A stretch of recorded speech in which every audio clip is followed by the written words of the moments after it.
নমস্কার বন্ধুরা, সমাধান সূত্র উইথ অভিজিতে আপনাদেরকে ওয়েলকাম। বন্ধুরা, 1984 সাল থেকে 2025 41 বছর ধরে কলকাতাতে মেট্রো চলছে এবং এই মেট্রো কলকাতার কিন্তু লাইফলাইন।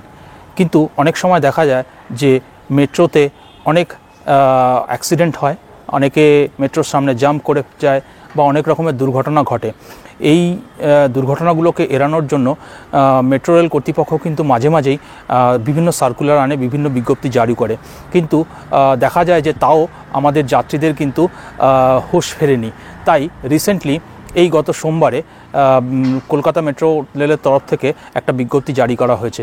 সেই বিজ্ঞপ্তি অনুযায়ী আমরা যাত্রীরা যদি ট্রেন আসার আগে আমরা ইয়েলো লাইনটা ক্রস করি তাহলে কিন্তু মেট্রো রেল কর্তৃপক্ষ 250 টাকা করে জরিমানা ঘোষণা করেছে এবং 1 জুন 2025 থেকে এই সার্কুলার কিন্তু লাগু হবে বা এই বিজ্ঞপ্তি কিন্তু লাগু হয়ে যাবে।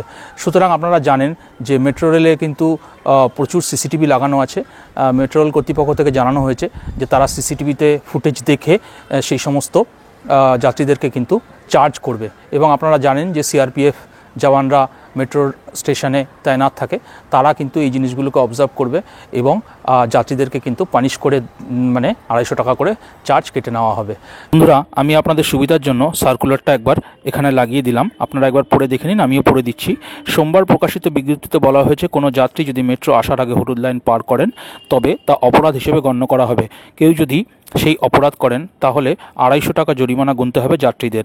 আগামী 1 জুন থেকে এই নিয়ম কার্যকর হবে বলেও জানানো হয় এই বিজ্ঞপ্তিতে। গোটা প্ল্যাটফর্ম চত্বর সিসিটিভিতে মোড়া থাকে, সেই লাইভ ফুটেজ দেখেই সিদ্ধান্ত নেবে মেট্রো রেল কর্তৃপক্ষ। জানি না এটা কতটা ফলপ্রসূ হবে, কারণ যখন অফিস টাইম থাকে তখন তাড়াহুড়োতে হয়েই যেতে পারে যে একটু হয়তো ইয়েলো লাইনটা ক্রস হয়েই যেতে পারে এবং ওই সময়তে অনেক ভিড়ও থাকে। সুতরাং জানি না কতটা এটা ফলপ্রসূ হবে, কিন্তু যাই হোক, যাত্রী সুরক্ষার দিকে নজরে রেখেই কিন্তু মেট্রো রেল কর্তৃপক্ষ এই সার্কুলার বা এই বিজ্ঞপ্তি জারি করেছে। সুতরাং আপনারা যারা রেগুলার মেট্রো রেলে ট্রাভেল করেন আপনারা এই জিনিসটা খেয়াল রাখবেন যাতে আপনাদের কোনো জরিমানা দিতে না হয়, সেটা একটু খেয়াল রাখবেন।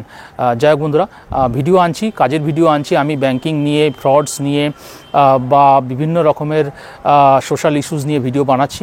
আপনারা যারা সাথে আছেন তারা দেখবেন, ভালো লাগলে একটু লাইক করবেন আর আপনাদের বন্ধুবান্ধবের সঙ্গেও শেয়ার করবেন। সবাই ভালো থাকবেন, দেখা হবে পরের ভিডিওতে। জয় হিন্দ, জয় ভারত।